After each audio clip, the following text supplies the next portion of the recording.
Samajwadi party की मध्य प्रदेश में कोई बड़ी राजनीतिक जमीन नहीं है, फिर भी वह यहां हो रहे चुनाव में कांग्रेस और बीजेपी के बाद तीसरी बड़ी पार्टी बनने का सपना संजोए हुए है। सपा मुखिया अखिलेश यादव यहां लगातार पसीना बहा रहे हैं। सपा की रणनीति यहां कांग्रेस की उंगली पकड़कर खुद को मजबूत करने की थी, लेकिन इन मौके पर कांग्रेस ने सीटें न देकर सपा के मंसूबे पर पानी फेर दिया। पूर्व मुख्यमंत्री कमलनाथ का कहना है कि वह पूरे राज्य में जा रहे हैं तो हर जगह की जनता कह रही है कि शिवराज सिंह चौहान की विदाई ले होने वाली है। विधानसभा चुनाव के तहत कमलनाथ को सागर जिले के रेहली विधानसभा क्षेत्र पहुंचे और यहां जनसभा में उन्होंने वादा दोहराया कि हमारी सरकार आने पर गेहूं के लिए 2600 रुपए समर्थन मूल्य देंगे और धान के लिए 2500 रुपए समर्थन मूल्य देंगे।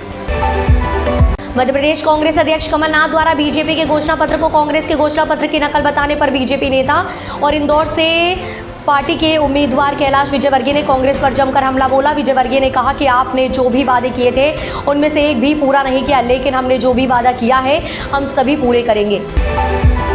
बारिश के बाद दिल्ली से सटे उत्तर प्रदेश के जनपद नोएडा गाजियाबाद की हवा सुधर गई है, लेकिन दीपावली पर हुई आतिशबाजी के बाद एक बार फिर से इन इलाकों में हवा में प्रदूषण का स्तर बढ़ गया है। एनसीआर इलाके में पटाखों पर बैन के बावजूद लोग नहीं माने और जमकर पटाखे फोड़े, जिससे हवा की गुणवत्ता खराब श्रेणी में पहुंच गई है।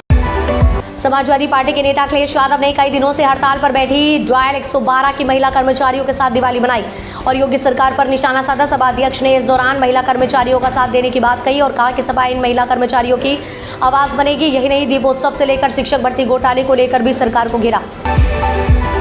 दिवाली समारोह के बाद वायु गुणवत्ता सूचकांक खराब श्रेणी में आने से मुंबई में धुंध की परत छा गई है। System of air quality and weather forecasting and research के अनुसार शहर का समग्र AQI 234 दर्ज किया गया है, जो खराब श्रेणी में आता है। सफर इंडिया के अनुसार बोरीवली क्षेत्र की वायु गुणवत्ता 307 रही, जबकि कालानगर की 312 दर्ज की गई। निर्दलीय विधायक रवि राणा के दावे के बाद अब बीजेपी नेता प्रवीण दरेकर ने एनसीपी अध्यक्ष शरद पवार को लेकर बड़ा दावा किया है। दरेकर का कहना है कि शरद पवार जल्द ही महाराष्ट्र के विकास में हमारा समर्थन करेंगे। अजीत पवार के दिल्ली दौरे के बाद प्रवीण दरेकर का ये बयान काफी अहम माना जा रहा है। राजस्थान के जयपुर संभाग की कई ऐसी विधानसभा सीटें हैं जहां पर कांग्रेस के लिए कई तरह की मुश्किलें खड़ी हो गई हैं। मुख्यमंत्री अशोक गहलोत और सचिन पायलट और के बीच हुई दोस्ती का बड़ा असर दिख रहा है। जिन सीटों पर सचिन पायलट के समर्थक चुनावी मैदान में हैं, उन सीटों पर निर्दलीय उम्मीदवार भी पूरी मजबूती के साथ चुनावी मैदान में हैं। मुख्यमंत्री भूपेश बघेल ने पीएम नरेंद्र मोदी के छत्तीसगढ़ आगमन को लेकर उन पर निशाना साधा है। सीएम बघेल ने कहा, पीएम को आने दीजिए, पीएम चुनाव तक यहां आएंगे, इसके पहले तो पीएम यहां नहीं आए। कोविड में क्या तकलीफ हुई, पीएम कभी पूछने नहीं आए। पीएम ने किसानों की तकलीफ, आदिवासियों की तकलीफ कभी नहीं पूछी। पीएम मोदी बस चुनाव के समय ही आते हैं।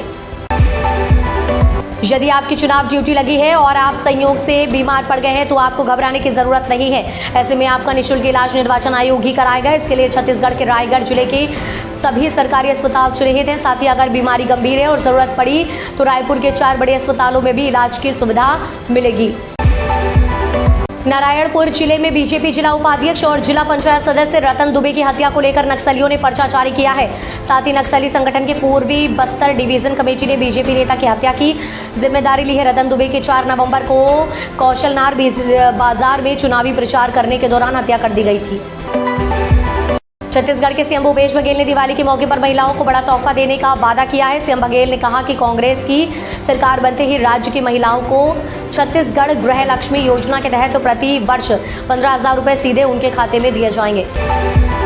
सुहेल देव भारतीय समाज पार्टी के राष्ट्रीय अध्यक्ष एवं उत्तर प्रदेश सरकार के पूर्व मंत्री ओम प्रकाश राजभर ने कहा कि उनकी पार्टी लोकसभा चुनाव के लिए तैयार है और उन्होंने भारतीय जनता पार्टी नेत्र राष्ट्रीय जनतांत्रिक गठबंधन से लोकसभा चुनाव में 5 सीटें मांगी हैं, जिनमें 3 उम्र और 2 बिहार की सीटें हैं। राष्ट्रीय राजधानी दिल्ली सहित देश भर में रविवार को लोगों ने धूमधाम से दिवाली मनाई। घरों के मिट्टी के दिए और रंग बिरंगी रंगोली से सजाया गया। वर्षों की तुलना में इस बार अपेक्षाकृत बेहतर वायु गुणवत्ता के बीच लोगों ने प्रकाश पर्व मनाया। रविवार पॉल्यूशन कम होने से लोगों को बहुत राहत मिली है। उत्तरकाशी में दिवाली के दिन यमुनोत्री राष्ट्रीय राजमार्ग पर धंसी निर्माणाधीन सुरंग में फंसे लोगों को बचाने के लिए एनडीआरएफ की टीम दूसरे दिन भी जुट गई है। राहत की बात तो ये है कि सुरंग में फंसे सभी लोग सुरक्षित हैं, उनके पास खाने और पीने का सामान पहुंचाया गया है। 5 राज्यों में हो रहे विधानसभा चुनाव में बीजेपी अलग अलग तरह के प्रयोग कर रही है। पार्टी ने जहां एक तरफ मध्य प्रदेश, छत्तीसगढ़ और राजस्थान में कई सांसदों को विधायक चुनाव के लिए मैदान में उतार कर सभी को हैरान कर दिया है, तो वहीं दूसरी तरफ बीजेपी तेलंगाना में 30 नवंबर को होने वाले चुनाव के लिए ओबीसी राजनीति पर प्रयोग कर रही है। पाकिस्तान में आतंकी घटनाएं थमने का नाम नहीं ले रही है। ताजा मामला कराची का है, जहां रविवार को अज्ञात हमलावरों ने जैश-ए-मोहम्मद के आतंकी मौलाना रहीमुल्लाह तारिक की गोली मारकर हत्या कर दी है। स्थानीय मीडिया रिपोर्ट के अनुसार उसकी हत्या उस समय हुई जब वह भारत विरोधी एक रैली में हिस्सा लेने के लिए जा रहा था।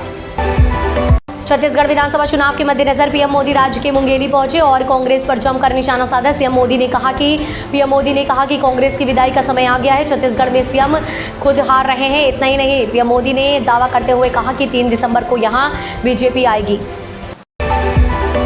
सुपरस्टार सलमान खान की most awaited film tiger 3 Diwali पर थिएटर्स में दस्तक दे चुकी है और ताबड़तोड़ कमाई कर रही है। इस फिल्म ने बॉक्स ऑफिस पर जबरदस्त शुरुआत कर दी है। पहले दिन टाइगर 3 का कलेक्शन शानदार रहा और 2023 में रिलीज हुई एक फिल्म का रिकॉर्ड भी तोड़ दिया है।